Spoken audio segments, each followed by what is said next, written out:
I am a fancy lad.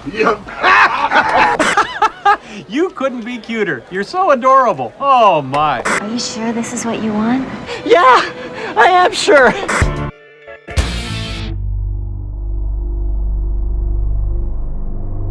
Oh, hi there. My name is Prostetnic Vogon Jeffs, and in this video, what are you doing? Dude, check it out. What is it? What's going on? Take a look. What the hell? Is that Usher? What's he doing out in space? He's gonna suffocate out there. No, not that. That. Oh my god, what is that? It's a black hole. We're being sucked in. Eventually, it will consume us. It will crush this theater and everything inside into something smaller than a grain of sand. Pretty cool, huh? Yeah, great. I can't wait to see how this plays out a few videos from now.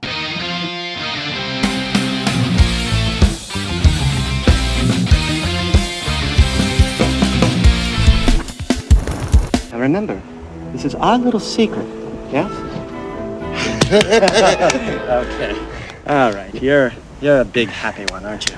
All right, so in this video, I'm talking about the 1994 career-killing fantasy comedy film, Cabin Boy. Written and directed by Adam Resnick, the movie was a box office bomb and severely jeopardized the subsequent industry opportunities of both Resnick and lead actor Chris Elliott. Fortunately, Resnick was able to salvage his reputation by following up Cabin Boy with scripts for Lucky Numbers and Death to Smoochie. Two incredible movies that completely changed the movie industry. I can't. Just kidding. They were terrible. He wrote 3 horrendous screenplays. I mean, can you imagine getting away with writing 3 awful screenplays and the best one turns out to be Cabin Boy? 3 strikes, buddy. You are out. Hit the showers. The movie was originally supposed to be directed by Tim Burton, but dude could smell which way the seaweed was swaying and decided to make Ed Wood instead. As for Chris Elliott, well, he was fine. It's painfully obvious to me that you have no idea who you're dealing with here. Cabin Boy was a bump in the road, and he's had lots of film and television roles since. Guy is a trooper. That was the most beautiful thing I've ever heard.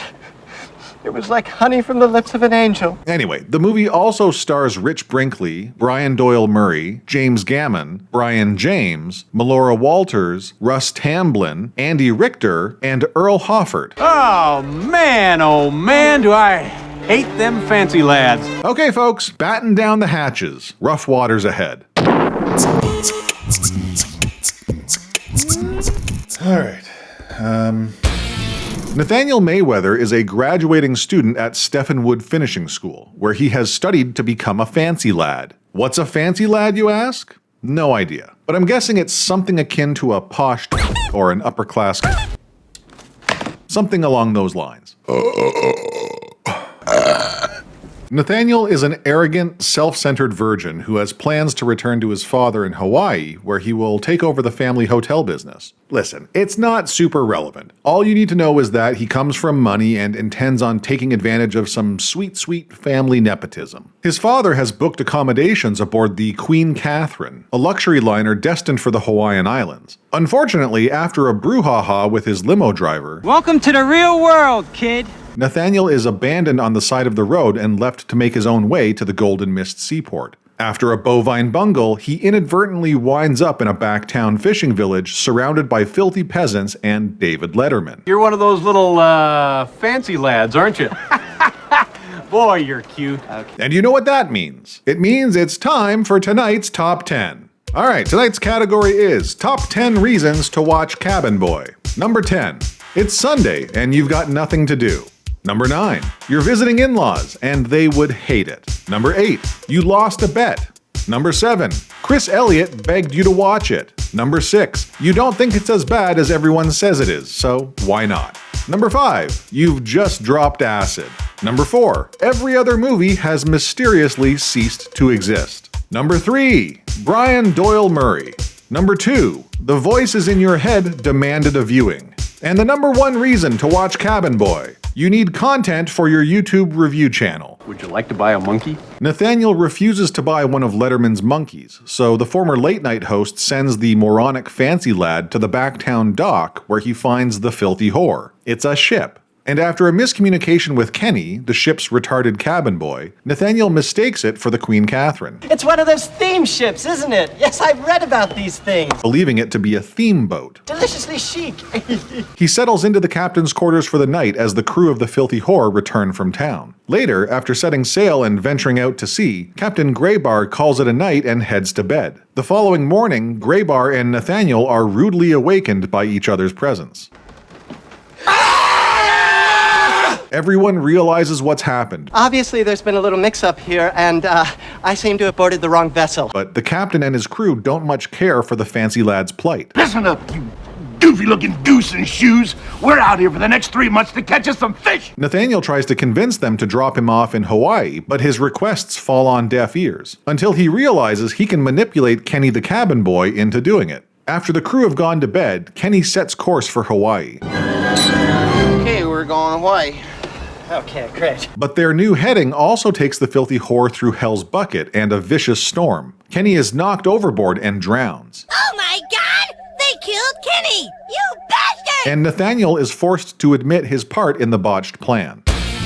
Assessing the damage to their ship, Captain Graybar and his crew decide to take drastic action. The only thing to do, as far as I can tell, is find a safe harbor and fix the boat. Well, as you all know, there's only one island in Hell's Bucket, and I, for one, am not crazy about landing there. They plot a course for Hell's Bucket's lone island, with plans on abandoning Nathaniel once the ship has been fixed. We'll send him out to pick berries or something, and then haul ass. In the meantime, lacking a cabin boy to do their dirty work, Graybar tasks Nathaniel with Kenny's chores, which he is completely incapable of doing. So he's put on a raft and dragged behind the ship. Sounds a trifle peculiar. He eventually runs out of chocolate milk and bread and begins drinking salt water. The dehydration and sunstroke leads to hallucinations. Bonsoir. He sees the ghost of Kenny and a tobacco-spitting cupcake before jumping into the ocean in a fit of insanity. Nathaniel sinks to the bottom, where he is soon rescued by a shark man. After 9 days on his own, Nathaniel is brought back aboard the Filthy Whore and shares his encounter with the strange half-man, half-shark creature. It had the body of a shark and the arms and face of a man. Holy jumping jackfish. Chalky. Who the hell is Chalky, you ask? Who the hell is Chalky? Shut it, Graybar. Legend has it, a Viking ship went down in Hell's Bucket 500 years ago. Blah, blah, blah. A Viking was saved by a shark and... Well, you know how it goes. One thing led to another, and the Viking knocked up the shark. Oh, and the ship's figurehead, Ricky Lake, has grown a beard. They ought to rename this place Wackyville. Because it's wacky. While swabbing the deck, Nathaniel spots a young woman floating in the water. He instantly falls in love and catches her in a fishing net. Her name is Trina, and she is pissed. Willkommen. She was in the process of breaking a world record by swimming around the world. And I was halfway there until you blew the whole thing! No. And later that night, everyone makes Nathaniel dance for their entertainment while pelting him with beer cans. Which upsets Chalky, who has been following the Filthy Whore since he rescued the fancy lad. Overnight, the temperature drops and Graybar and his crew come face to face with an ice monster. They destroy the frozen beast with hot coffee, and what the hell is going on in this movie? What are we doing here? Is this some sort of fever dream? Who let you in here? Okay, get your shit together, man. Get it together. On to Act 3. The Filthy Whore arrives at the mysterious island, and everyone heads to shore. As Graybar and his men search for supplies needed to fix the boat, Nathaniel puts the moves on Trina. His efforts are rebuffed, and he gets discouraged, turning to Graybar and Skunk for advice. When it comes to women, I'm all thumbs. Just so stupid. They tell the fancy lad about a cave-dwelling woman on the island who helps boys become men. She'll clean your pipe 6 ways to Sunday. You know what I mean? No. But go on. And Nathaniel jumps at the opportunity to lose his virginity. He climbs the island's mountain and finds the cave, as well as a 6-armed, blue-skinned woman. She invites the dim-witted cabin boy to get it on with her, but encourages him to do it quickly before her husband comes home. Shortly thereafter, Nathaniel emerges from the cave with a newfound confidence. These pipes are clean! He finds Trina swimming in a lagoon, who is instantly attracted to him. You look so strong, confident, not nearly as idiotic. She emerges from the water and embraces Nathaniel. As they make love, Mulligan, the 6-armed woman's oversized husband, returns home and discovers his wife has been cheating on him. Again. Damn Damn it, woman! Enraged, he heads out to find the man who humped his wife. Trina and Nathaniel return to the beach and find that they've been abandoned by Graybar and his crew. Those idiots are leaving us here. We're completely abandoned. They would never do that to me. I've become one of them. We've bonded. And Mulligan is on a warpath, wading out into the water to destroy Nathaniel and the filthy whore. Trina is happy to let Mulligan kill the crew. They abandoned them on the island after all. I hope he kills them all. Kill! Destroy! Trina, stop! But Nathaniel can't let that happen. He's grown fond of his abusive crewmates and compels Trina to help him save them. As your recently trained lover, I'm ordering you to assist me. Nathaniel, no man's ever talked to me like that without eating my knuckles. So, Nathaniel hops on Trina's back and rides her out to confront Mulligan. Hurry, Trina, faster! Faster! Genuinely the funniest part of the whole movie. Absolutely insane. Nathaniel attacks Mulligan, but is ultimately caught, at which point he confesses to the giant. It was me who made sweet love to your receptive wife.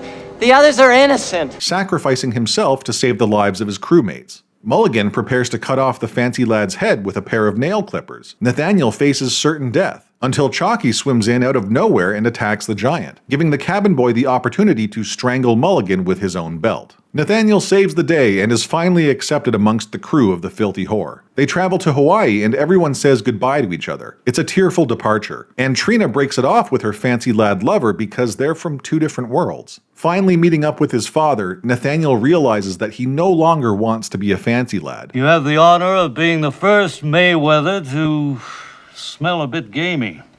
I smell of the sea. Oh my God, you're delirious. He rejects his birthright and returns to Trina, confessing his true desires. I want to spend the rest of my life with you.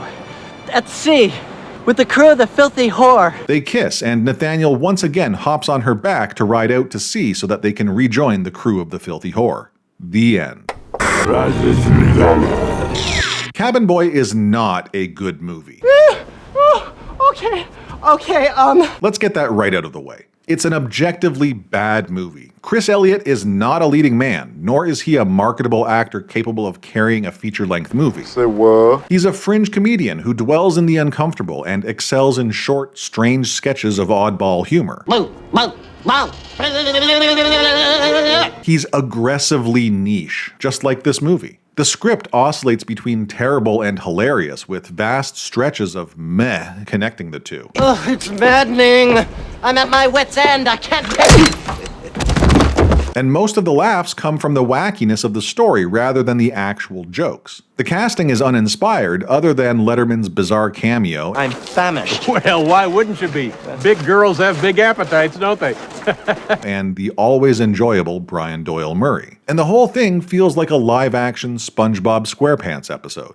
Okay, we've got the negative stuff out of the way. I can relax a bit. I'm not going to try and sugarcoat this movie. It's not good, but it does have some redeeming qualities. Am I missing something here? Some of the production design is pretty decent, and credit should be given to the team for some of the artistic risks they took. Some of it works, some of it doesn't. It's this mix that actually gives the movie a unique and original feel. Overall, Cabin Boy feels like a drawn-out SNL sketch on shrooms. The majority of the jokes just don't land the way they were intended to. But the jokes that do hit are f***ing hilarious. The low-key geographical nonsense, the camp of Chalky, the awkward dialogue between Nathaniel and Trina. Just stay the hell away from me. There is some genuinely great comedy in this movie, drowning in a sea of weak and cringy duds.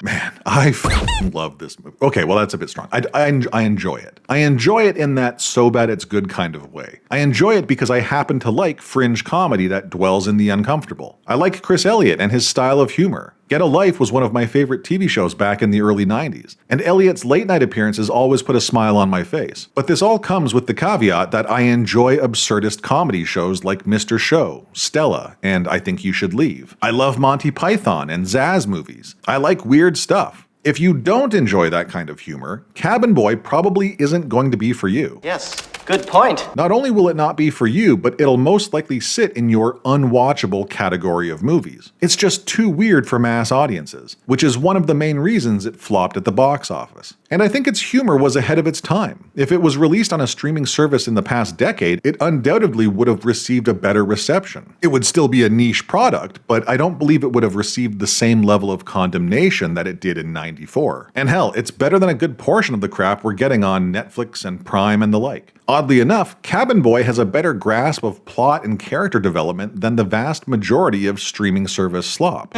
Awards all around. To be fair, that has more to do with old Hollywood having a better grasp of the fundamentals than most writers and directors today, but the point still remains. If you've seen it, you already know whether you love it or hate it. If you haven't seen it and you're trying to kill some time, check it out, because Cabin Boy is a charmingly awful movie worth watching.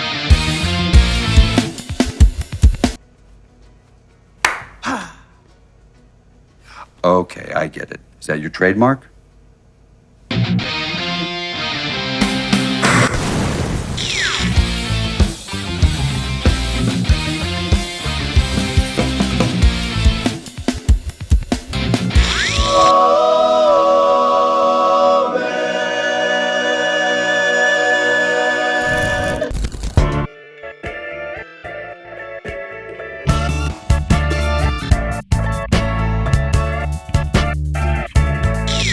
And at that precise moment, something very special, almost magical happened.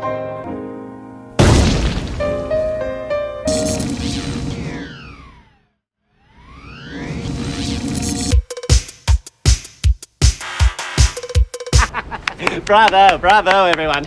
Long live the theater. Why must we always hide our emotions, Mr. Macho Man? I pray, do not allow me to break a sweat. Your words melt like butter in my brain. There's bad mojo all around here. Goodbye, sweet Chalky. I shan't forget you.